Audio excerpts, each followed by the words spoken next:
আছি, তবে বলে গেলাম একটা কথা, আমি বাবাকে হত্যা করি নাই, আর এই মেয়েটাকেও কিছু করি নাই।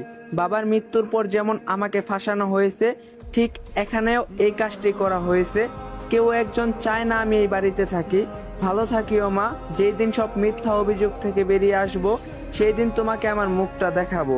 রাফি বলল, হয়েছে, আর হাদিস ছাড়তে হবে না, যা এখন এখান থেকে চলে যা। হাসিবও আর কোনো প্রকার কথা না বাড়িয়ে ওই রাতে সোজা বাড়ি থেকে বেরিয়ে পড়ে।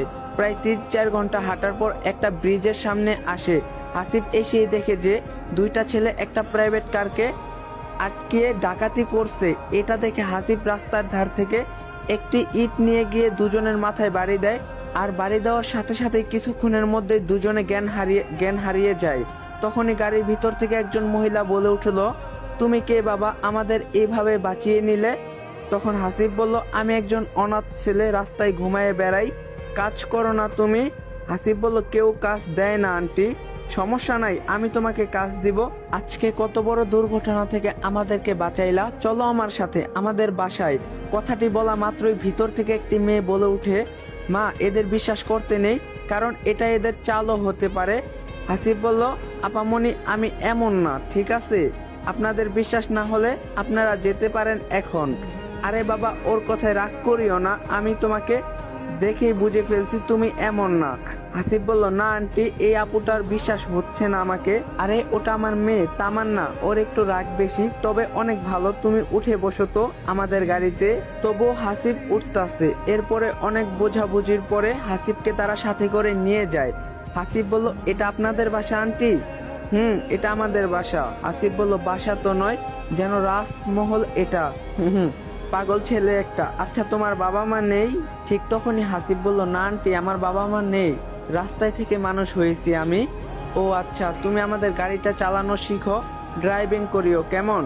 আচ্ছা, তোমার নামটা যেন কি? হাসিব বলল, ঠিক আছে আন্টি, আর হ্যাঁ, আমার নাম হাসিব। তখন তামান্নার মা বলল, তামান্না, গেস্ট রুমে নিয়ে যা তো হাসিবকে।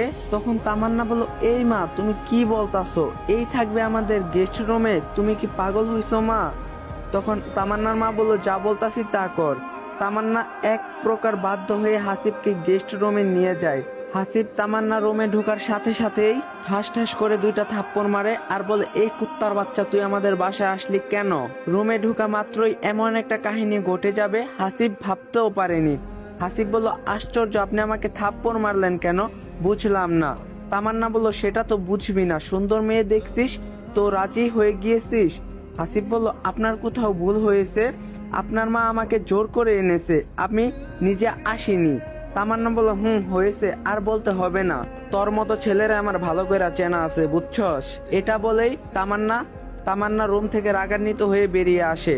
আর ওইদিকে হাসিব মনে মনে বলতে থাকে, যাই হোক না কেন, এখানে থেকে আমাকে কিছু করতে হবে। তো এইভাবেই সেই রাতটি কেটে যায় হাসিবের।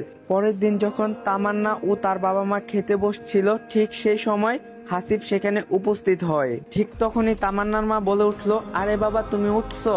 আমি তো ভেবেছি এখনো ওঠো নাই, তাই তোমাকে ডাকতেও যাইনি।